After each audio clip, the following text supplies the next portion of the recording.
Hello साथियों, once again जय हिंद आप सभी को। आज एसएससी जीडी परीक्षा 2024 का 29 फरवरी का थर्ड शिफ्ट का एग्जाम खत्म हो गया। तो साथ ही इस वीडियो में थर्ड शिफ्ट में जो जो क्वेश्चन पूछे गए सभी क्वेश्चन का एनालिसिस करेंगे।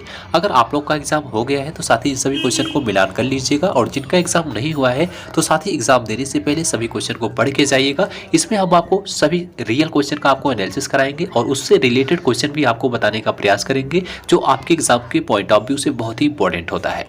तो साथ ही आइए हम लोग बिना देरी के स्टार्ट करते हैं आज के पहले क्वेश्चन से। अगर आपने चैनल को सब्सक्राइब नहीं किया है तो साथ ही चैनल को सब्सक्राइब करके बेल आइकन को अभी ऑन कीजिएगा, जिससे हमारा आने वाला एसएससी जीडी से रिलेटेड पल पल की अपडेट आपको मिलती रहे।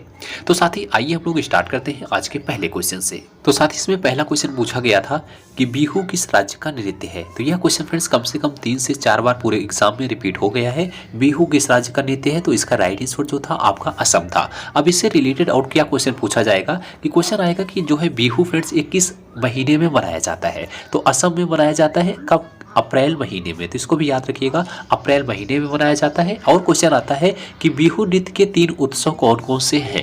यानी फ्रेंड्स इसके 3 उत्सव के नाम भी याद रखिएगा। इसमें आपका रंगोली बिहू, कोंगली बिहू और भोगल बिहू भी होते हैं, जो फ्रेंड्स आपके असम राज्य में मनाए जाते हैं।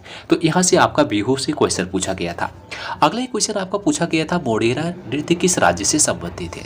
तो आपको बता दें फ्रेंड्स इसका राइट आंसर आपका गुजरात बिल्कुल सही था। मोढेरा जो है वो गुजरात राज्य का नृत्य है। अगर पूछा जाए कब मनाया जाता है तो इसको भी याद रखिएगा, जनवरी के तीसरे सप्ताह में मनाया जाता है। तो इसका आंसर जनवरी का तीसरा सप्ताह होगा। अब इससे रिलेटेड और क्वेश्चन बनेगा कि मोढेरा जो नृत्य होता है ये किस भगवान को समर्पित है, यानी किस देवता के लिए किया जाता है। तो आप लोग याद रखिएगा, ये जो है सूर्य भगवान को समर्पित मोढेरा मंदिर में सूर्य के चारों ओर पृथ्वी के घूर्णन चक्र की पूजा की जाती है। तो किस भगवान को समर्पित है, तो सूर्य भगवान को समर्पित है मोढेरा नृत्य। तो यहाँ से आपका क्वेश्चन पूछा गया था। अगला क्वेश्चन साथ ही पूछा गया था कि बिस्मिल्लाह खान किस वाद्य यंत्र से संबंधित है। तो यह भी क्वेश्चन आपका 2-3 बार एग्जाम में रिपीट हो चुका है। बिस्मिल्लाह खान जो है ये शहनाई वादक है। तो शहनाई वादक इसका बिल्कुल राइट आंसर था। अगर पूछा जाए कि बिस्मिल्लाह खान किस घराने से संबंधित है या फिर इनका जन्म कहाँ हुआ था, तो याद रखिएगा डुमराव बिहार में इनका जन्म हुआ था। ये बनारस घराने से संबंधित है, इसको याद रखिएगा। दूसरा क्वेश्चन आएगा कि इनको कौन कौन सा पुरस्कार मिला है। तो इसको याद रखिएगा, उन्हें 2001 में भारत के सर्वोच्च नागरिक पुरस्कार भारत रत्न से सम्मानित किया गया था।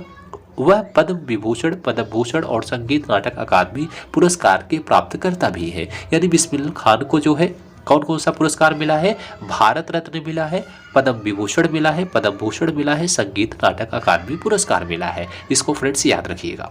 अगला क्वेश्चन पूछा गया था श्रीनिवासन राव का संबंध किस वाद्य यंत्र से है। तो वाद्य यंत्र से 2 क्वेश्चन पूछा गया, आपका एक बिस्मिल्लाह खान का और एक आपका श्रीनिवासन राव का पूछा गया था। उसके बाद आपका लोक नृत्य से 2 क्वेश्चन पूछे गए जो हमने आपको बता दिया। तो अगर हम बात करें श्रीनिवासन राव की, तो फ्रेंड्स ये जो है मैंडोलिन वादक है, तो यानी मैंडोलिन से इनका संबंध था। अगर पूछा जाए कि इनको कौन कौन सा पुरस्कार मिला है, इसको भी याद रखिएगा।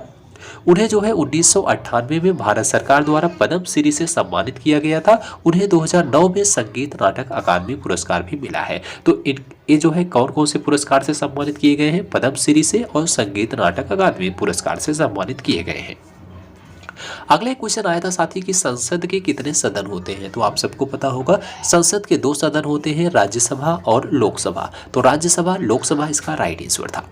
अगला एक क्वेश्चन साथी पूछा गया था हैंडबॉल की अवधि कितनी होती है, यानी हैंडबॉल की समय अवधि पूछा गया था। तो आपको बता दें एक हैंडबॉल मैच कुल 60 मिनट तक चलता है। इसे 30-30 मिनट के 2 हिस्सों में बांटा जाता है। यदि कोई मैच टाई हो जाता है तो ओवर टाइम खेला जाता है।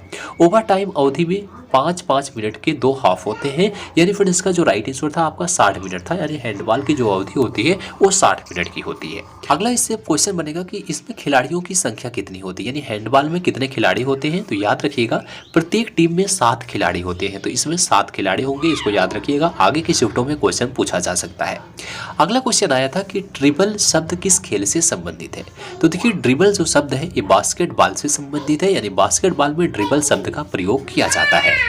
अगला क्वेश्चन इससे रिलेटेड आएगा कि ड्रिबल शब्द में जो इसमें जो बास्केटबॉल है इसमें खिलाड़ियों की संख्या कितनी होती है।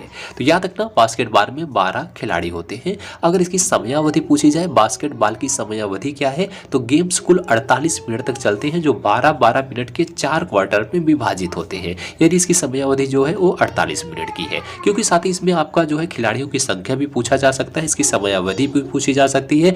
आपका शब्द दे दीजिएगा वो किस खेल से संबंधित है, यह क्वेश्चन पूछा जा सकता है। तो जो आपके एग्जाम के पॉइंट ऑफ व्यू से इंपॉर्टेंट हो सकते हैं हम आपको सभी क्वेश्चन कराने का प्रयास करेंगे, क्योंकि फ्रेंड्स स्टूडेंट्स का कहना है कि जितने भी हम आपको एक्स्ट्रा फैक्ट का क्वेश्चन करा रहे हैं वो क्वेश्चन आगे देखने को मिलता है। इसलिए फ्रेंड्स आप लोग इन सभी क्वेश्चन को पढ़िएगा, इससे रिलेटेड जो भी क्वेश्चन आपके एग्जाम में आएगा बाहर नहीं जाएगा।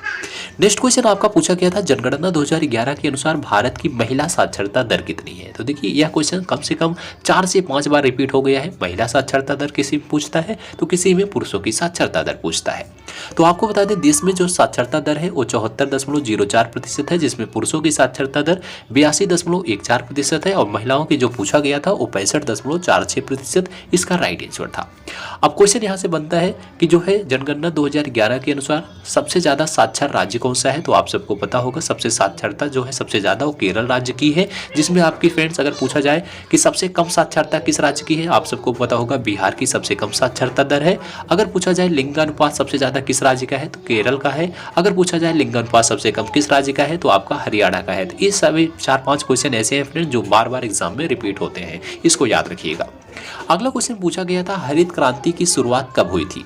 तो देखिए हरित क्रांति से हर एक शिफ्ट में क्वेश्चन बन रहा है, हरित क्रांति की शुरुआत कब हुई तो किस दशक में हुई थी यह क्वेश्चन आया था। तो आपको बता दें भारत में हरित क्रांति की शुरुआत 65 से 68 में हुई थी, यानी जो है 65 से 68 के बीच में हुई थी। अगर पूछा जाए उस समय प्रधानमंत्री कौन थे तो प्रधानमंत्री लाल बहादुर शास्त्री के समय देश में हरित क्रांति की शुरुआत की गई थी। यानी जब हरित क्रांति की शुरुआत हुई उस समय प्रधानमंत्री कौन था, यह क्वेश्चन डायरेक्ट आएगा। तो याद रखिएगा लाल बहादुर शास्त्री थे। तो फ्रेंड्स यहाँ से आपका क्वेश्चन पूछा गया था। अगला क्वेश्चन आपका पूछा गया था आर्म्स एक्ट किससे संबंधित है। तो देखिए आर्म्स एक्ट की अगर हम बात करते हैं बिल आर्म्स एक्ट 1969 में संशोधन करता है जो कि भारत में हथियारों के रेगुलेशन से संबंधित है। तो आपका किससे संबंधित है, हथियारों के रेगुलेशन से आर्म्स एक्ट जो है संबंधित है। तो साथ ही जो क्वेश्चन अगर इनकरेक्ट लगते हैं तो कमेंट बॉक्स में अपना जो है अगर आपको सही इसका क्वेश्चन का आंसर और क्वेश्चन पता है तो कमेंट बॉक्स में जरूर बताइएगा कि साथ ही करेक्ट क्वेश्चन क्या पूछा गया था। लेकिन आर्म्स एक्ट से रिलेटेड क्वेश्चन आया था और जितने भी क्वेश्चन आपको इससे ज्यादा आपको एक्स्ट्रा क्वेश्चन आपको पता है कि कौन कौन से और क्वेश्चन पूछे गए थे तो साथ ही कमेंट बॉक्स में जरूर बताइएगा। नेक्स्ट क्वेश्चन आपका एक फुल फॉर्म से आया था यूआरएल का फुल फॉर्म क्या होता है। तो देखिए यूआरएल की अगर हम फुल फॉर्म की बात करते हैं तो यूनिफॉर्म रिसोर्स लोकेटर इसका फुल फॉर्म होता है जो यूआरएल कंप्यूटर से संबंधित है। तो यह जो है इसका फुल फॉर्म शायद एक पूछा गया था। नेक्स्ट आपका एक पूछा गया था साथ ही 7वीं पंचवर्षीय योजना किससे संबंधित है। देखिए पंचवर्षीय योजना से भी हर एक शिफ्ट में क्वेश्चन आ रहा है। अगर हम इसके जो है कार्यकाल की बात करें 7वीं पंचवर्षीय योजना का कार्यकाल तो याद रखिएगा 1985 से 1990 तक इसका कार्यकाल था। डायरेक्ट आपका कार्यकाल भी पूछा जाता है। उसके बाद योजना ने प्रौद्योगिकी के उन्नयन द्वारा उद्योगों के उत्पादकता स्तर में सुधार लाने पर जोर दिया। 7वीं पंचवर्षीय योजना के मुख्य उद्देश्य जो है सामाजिक न्याय के माध्यम से आर्थिक उत्पादकता बढ़ाने, खाद्यान्न उत्पादन और रोजगार पैदा करने के क्षेत्रों में विकास स्थापित करने का था। तो यहाँ से फ्रेंड्स 7वीं पंचवर्षीय योजना से आपका क्वेश्चन आया था। तो साथ ही इन सभी क्वेश्चन को आप लोग देख लीजिएगा, आगे के शिफ्टों में क्वेश्चन आपका रिपीट होगा। और आपको अगर जानकारी अच्छी लगी हो तो एक बार वीडियो को लाइक जरूर करना, दोस्तों में शेयर करना और साथ ही अगर आपको इससे ज़्यादा क्वेश्चन और भी आपको पता है तो कमेंट बॉक्स में जरूर बताइएगा जिससे और स्टूडेंट्स का हेल्प मिल सके। तो साथ ही अगर आप लोग इसी तरह से एसएससी जीडी के डेली 4 शिफ्टों का कंप्लीट एनालिसिस करना चाहते हैं तो चैनल को सब्सक्राइब करके साथ ही बेल आइकन को ऑन कीजिएगा जिससे हमारा आने वाला हर एक वीडियो का नोटिफिकेशन आप तक सबसे पहले पहुंचता रहे। तो दोस्तों मिलते हैं अगली वीडियो में, तब तक के लिए जय हिंद जय भारत।